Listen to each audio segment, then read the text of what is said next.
Hey, Matt here, and on today's Matt's World DIY, I have this IKEA Billy Bookcase that I use as a little extension to my pantry and my kitchen, but it has been damaged and is super unstable.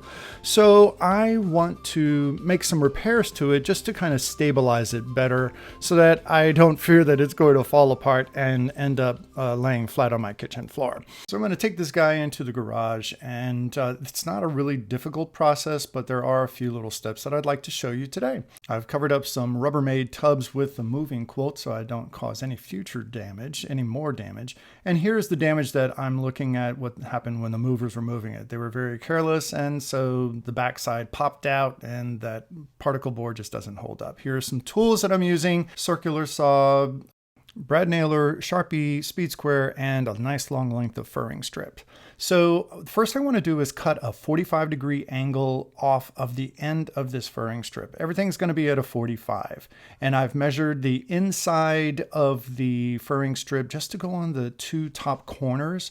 And like I said, everything is a 45. So I'm marking it with a Sharpie. Then I'm going to put some eye protection on, and I have my circular saw, and I'm just going to cut nice straight lines at a 45-degree angle. First, starting with that end. So from here, just everything is at a 45 on the board, and there's my second cut. And what I'm going to do is make a second one of the same. So I have this, and I'm going to use it as a template to mark the place for my second one. And these two pieces are going to go on the top two corners. So I just marked it with the Sharpie, put that aside, and get the saw out again and just zip a nice little cut there. 1, 2, 3, and boom, there it is. Okay, so I'm doing a little dry fit right here just to make sure that the pieces are going to sit as I plan. Then I get my handy dandy little brad nailer out, and I put 3 little nails on the ends of each one of these boards. You could, if you don't have a brad nailer, you could do this with a hammer and little brad nails. Or I would not recommend necessarily screws, because you're going to be working so close to the edge of the boards that it might split, and plus that particle board, I'm not sure how well that will hold up.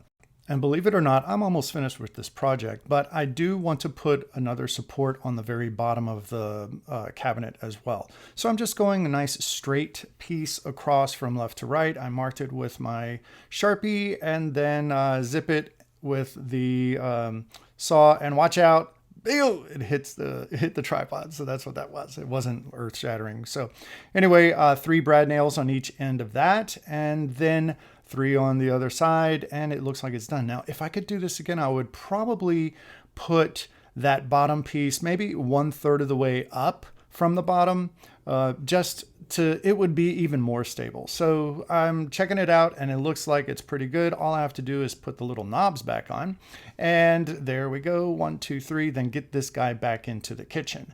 So I bring it into the kitchen, and I'm setting it back in place, and no, there are no surprises. It's not going to be damaged any further, but I just wanted to show you that it goes right back into place very well. And then all I had to do is put those little knobs back in to fit the shelves in, and the piece is done, and it's much more stable. I'm so glad I got to salvage this piece, and I hope you found this information helpful.